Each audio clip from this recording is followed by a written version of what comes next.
Hello! Je voulais vous parler d'une expérience assez incroyable que je vis en ce moment dans le cadre de ma supervision en mastermind Inner Shine. Donc c'est une supervision d'entrepreneurs, principalement des coachs. Bon, le groupe est composé principalement de coachs, mais en fait c'est tout entrepreneur pour avoir l'état d'esprit positif et qui est aligné avec notre façon de penser, etc. pour avoir notre communication avec un état d'esprit qu'on choisit en fait et qu'on ne subit pas. Et donc je fais cette expérience avec un groupe de femmes incroyables, très positives, bienveillantes. Et je suis très contente d'avoir fait ce choix-là. Forcément, au début, je me suis posé la question, est-ce que un accompagnement individuel, moi qui suis habituée à accompagner en individuel justement, ça serait pas plus adapté puisque je vais passer toute la séance avec la personne qui me supervise. Est-ce que je vais pas parler que de mes problématiques, donc je vais aller plus vite, etc. Et en fait, j'ai découvert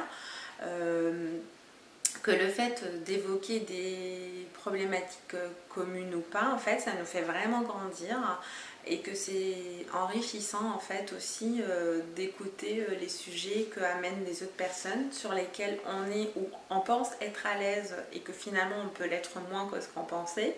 Donc ça peut remettre en cause des choses chez nous, on peut avoir des prises de conscience sur des choses qu'on pensait acquises. Et toujours dans la bienveillance. Donc c'est une expérience que je n'ai pas toujours vécue en France parce que moi qui suis plutôt à l'aise à aller vers les gens, dixit ma valeur de sociabilité, qui n'ai pas de souci à prendre la parole en public puisque j'ai été entre guillemets actrice, enfin, je suivais des cours de théâtre et je faisais quelques représentations en fin d'année, donc à titre amateur, mais j'avais a priori développé cette compétence d'aller sur scène sans connaître le sujet, d'avoir à la dernière minute le sujet, et donc le fait de parler en public c'est quelque chose qui a priori ne me gêne pas. Et d'ailleurs j'ai fait un article, enfin une vidéo là-dessus cette semaine, donc si ça vous dit vous pouvez aller regarder. Toujours est-il que quand j'entends des collègues qui évoquent ce sujet de prise de parole en public parce qu'elles n'osent pas par exemple parler dans notre groupe ou des choses comme ça me surprend de premier abord puisque moi je suis plutôt à l'aise là-dessus. Même si je sais que c'est des problématiques qu'on rencontre souvent, mais en fait ça me fait prendre conscience que prendre souvent la parole aussi c'est laisser moins de place pour les autres, et c'est pour ça que par exemple lors de la dernière connexion qu'on a eue ensemble, je me suis fixée pour objectif de ne pas intervenir pour laisser un peu ce vide là qui va peut-être encourager d'autres personnes à parler. Et donc cette bienveillance collective, donc j'évoquais ce que, l'axe sur lequel moi j'ai travaillé, mais du coup mes copines elles vont peut-être me rassurer si moi j'ai des doutes par rapport à mes interventions, si je vais me juger par rapport à mes interventions, et cette bienveillance collective fait que en fait ensemble on grandit puissance 10 quoi.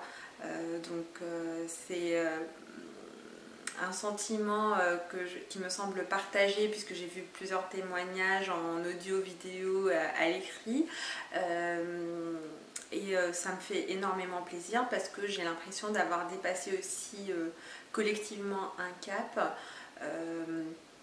de trouver ma juste place dans un groupe sans être trop en avant ni effacée. Puis si je suis trop en avant ou effacée, il y aura toujours cette bienveillance pour me permettre d'exister et de m'ajuster à ce groupe-là. Donc je voulais partager cette expérience avec vous parce que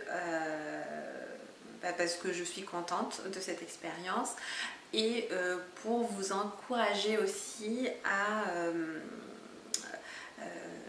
vous exprimer, à prendre la parole, à vous entourer en fait de personnes bienveillantes qui partagent les mêmes valeurs que vous.